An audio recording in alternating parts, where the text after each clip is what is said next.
Welcome to another episode of the Reedman Report, where we talk about security, risk, technology, and education.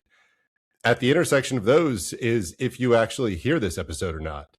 And because the algorithm is constantly changing, this will be a much shorter conversation than some of my prior ones. And one of my prior conversations was with my same guest today. At the time, Dr. Dan Hamblin was a professor at University of Oklahoma. Yes, he was sir. a professor there. But now he has a different job. He is the Secretary of Education for the state of Oklahoma. So not only an academic, but somebody who is putting policy into practice. Dan, thanks so much for coming back on the show. Thank you. So we're having this conversation not about your new job, but I will ask you a couple questions about that. We finally had a paper that we wrote about 2 years ago, published last week.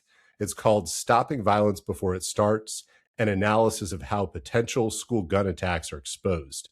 This was a novel study looking at the pathways to prevention rather than the actual kind of details of the plots. How did we first come up with this topic? I'm trying to remember because it's been so long. Well, I think we had some discussions about school security, whether or not a lot of the measures that schools have invested in actually stop school gun violence from happening. So, as you know, schools now spend billions of dollars on all types of security, whether it's a school resource officer, whether it's cameras, various types of technologies. There's just so much out there now that schools are spending on different types of apps, alert programs, all kinds of software. And I think where we landed was if you look at the research on all of these different measures that schools are investing in, it's not really clear whether it actually stops school gun violence or not. So we don't, and what I mean by it's not really clear is I'm not saying that it doesn't work, but we actually are not really sure if it actually works. And that's partly because it's really hard to design a credible study where you could test where something worked to stop school gun violence. Part of the problem is, and this is fortunate, school gun violence is so rare that statistically it's hard to do that kind of analysis. But if you were going to do some kind of a randomized controlled trial that would potentially generate credible causal estimates of a security measure, well, you could randomly assign metal detectors or randomly assign certain types of cameras, but still you have the same problem of if gun violence doesn't happen, and it's very unlikely to happen, you really aren't able to test much of anything. So from a causal standpoint, we just don't know. And so I think what we had started discussing was, well, how could we get closer to trying to understand this? And David, you had started putting together a data set of cases where school gun violence or potential school gun violence was exposed both on school grounds and off school grounds. And, I think in our conversations together, we thought, well, this might be a really good analysis where we could understand in those cases what's emerging. Is it the school resource officer that's standing out and really stopping gun violence before it happens? Is it metal detectors? Is it your school-based threat assessment team that's stepping in and stopping these attacks from happening? So we put together, you had got going and put together this data set, and then myself and Sam Nab, who's a doctoral student at the University of Oklahoma, we also found some additional cases over, I believe it was a 5 or 6 year period. And we were able to put together this data set to try to take a deep dive into these different cases that were exposed before they potentially could happen. Yeah, my Google Drive is a mess of kind of half-baked data collection projects because I see all of this information that doesn't fit the criteria for the K through 12 school shooting database, but seems important. And one of those data sets that I've published on was just threats of shootings, all kinds, Instagram posts, memes, jokes, writing on the bathroom wall. most of them were not connected to actual threats of violence. That's about 2,000 of those threats and a coded analysis of them went into a prior paper that I wrote. But within those threats, I had a separate spreadsheet, which was like the actual plots that didn't happen. This was somebody had intent, had some sort of detailed planning. They might have written a manifesto or had a hit list or had a map of the school. And then they were also making attempts to either get guns, get ammunition. So these were plots that were very close to happening, but didn't. And that's where the discussions that I had with you and Sam ultimately came up to, let's code and figure out who stopped them, how they were stopped, and then let's group those into some different pathways. We kind of came up with different scenarios for how a shooting was stopped. And I think that was a novel finding we haven't seen anywhere before. Yeah, I agree. And I think the way I would characterize the cases is we can't say for sure that these were incidents that would have otherwise happened had they not been stopped in some way. You can't really know that counterfactual. But I think you're right to say that we collected evidence to say, was the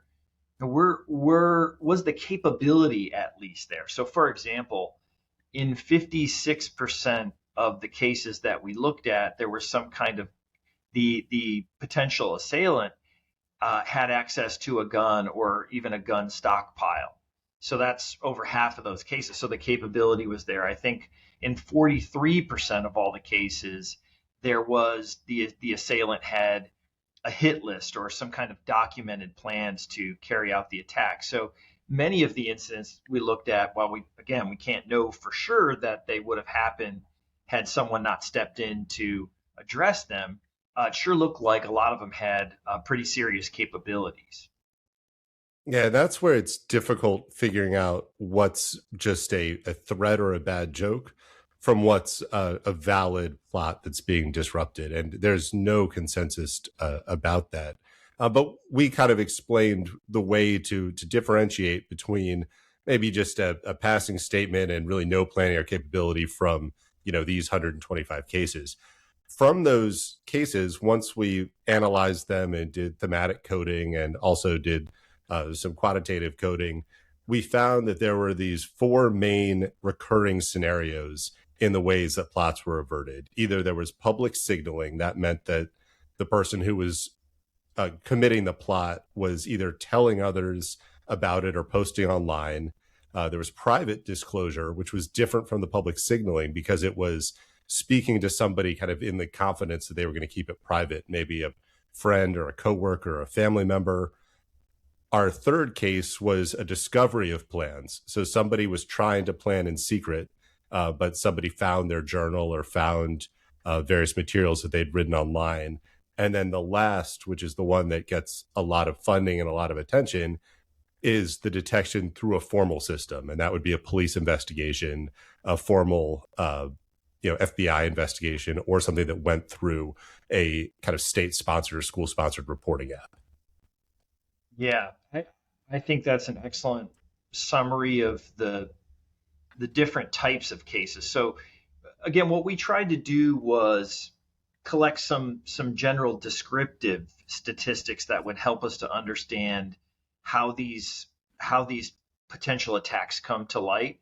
But then we also dug into the cases a little bit more deeply to really look at, well, what were some of the details? What were some of the interacting features to try to really flesh it out a little bit more? Because the cases are often complex, but I do think we saw some interesting trends that I would highlight for your listeners, David. So the first thing that really stood out to my mind is that in 42% of all the incidents we looked at, it was actually students themselves who unearthed and brought the case to light. So the school resource officer or the threat assessment team or other teachers or other parents may not have known about the potential attack, but it was the students overhearing something in class, overhearing something in the bathrooms, being told directly by the assailant, hey, I'm going to carry out this attack. And then the students bringing forward the attack to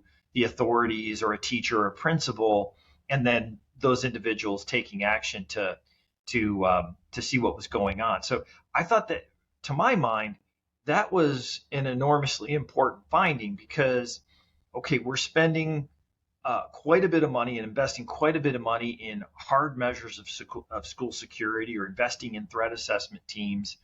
And if you think, well, roughly half of all of these cases are coming to light just from students themselves.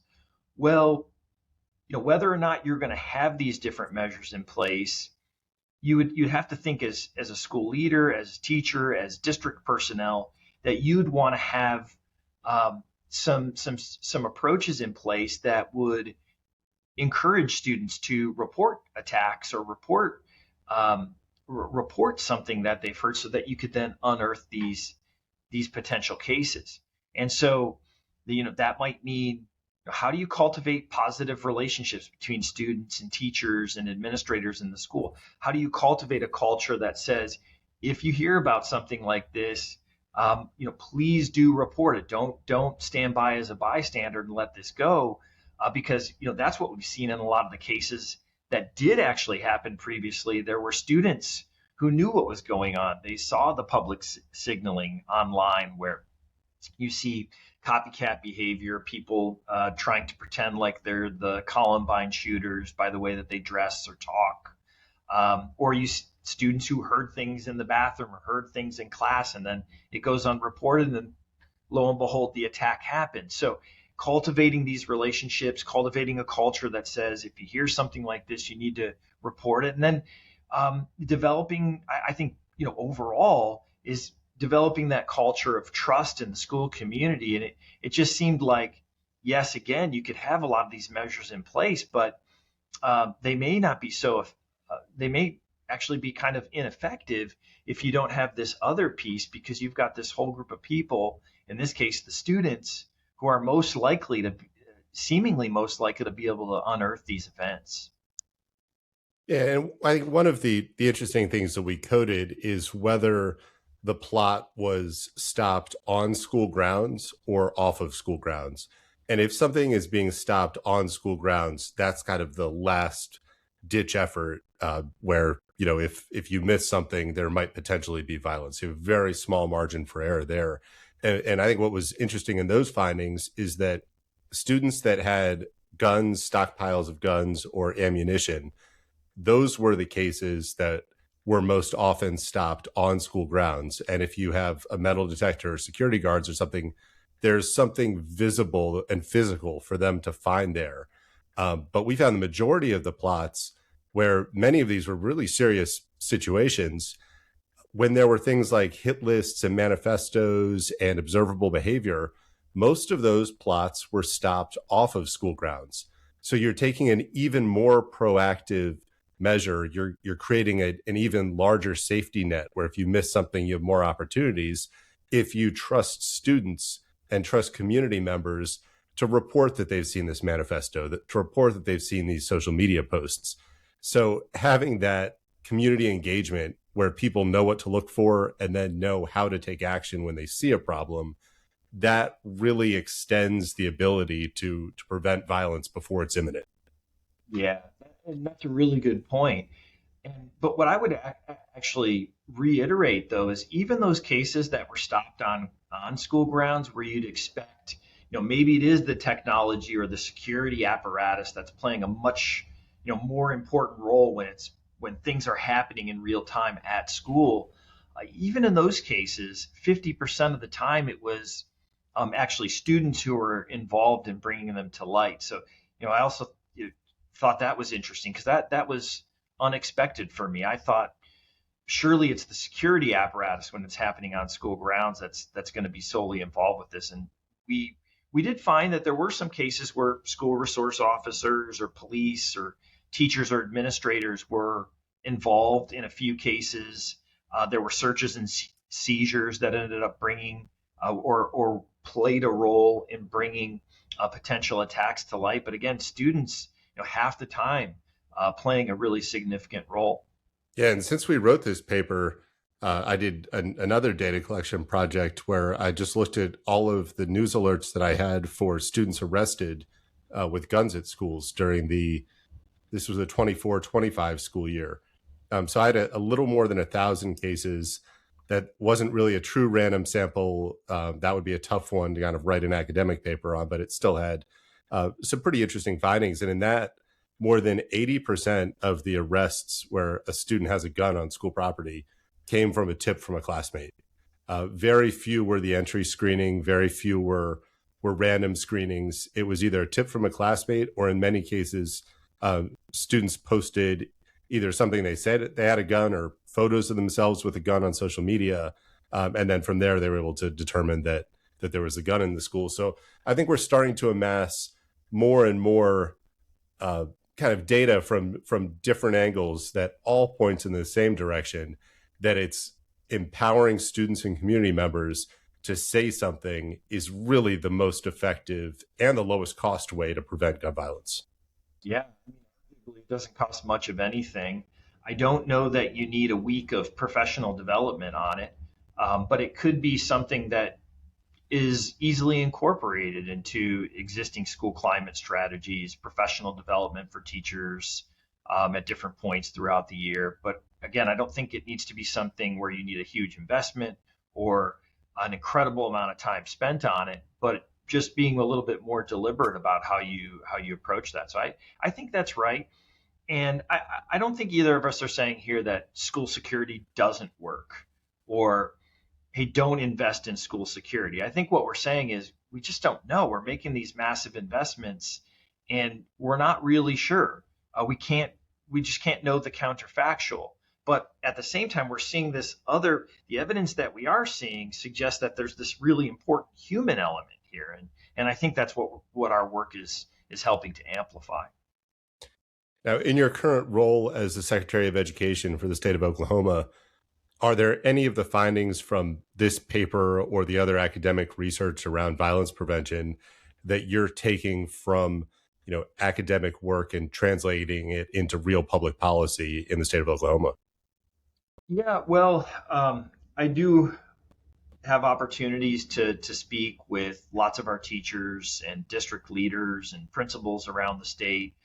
And when I do that, I'll often take questions. Invariably, school safety and school security concerns will come up. I'll get lots of questions about that. And actually, I've had an opportunity to discuss the results of our paper many times with our educators in schools. And what I always find interesting when I'm discussing the results and highlighting this human element and this relational component of school safety, I just start seeing heads nodding all across the audience, and it just seems to resonate really well with people. I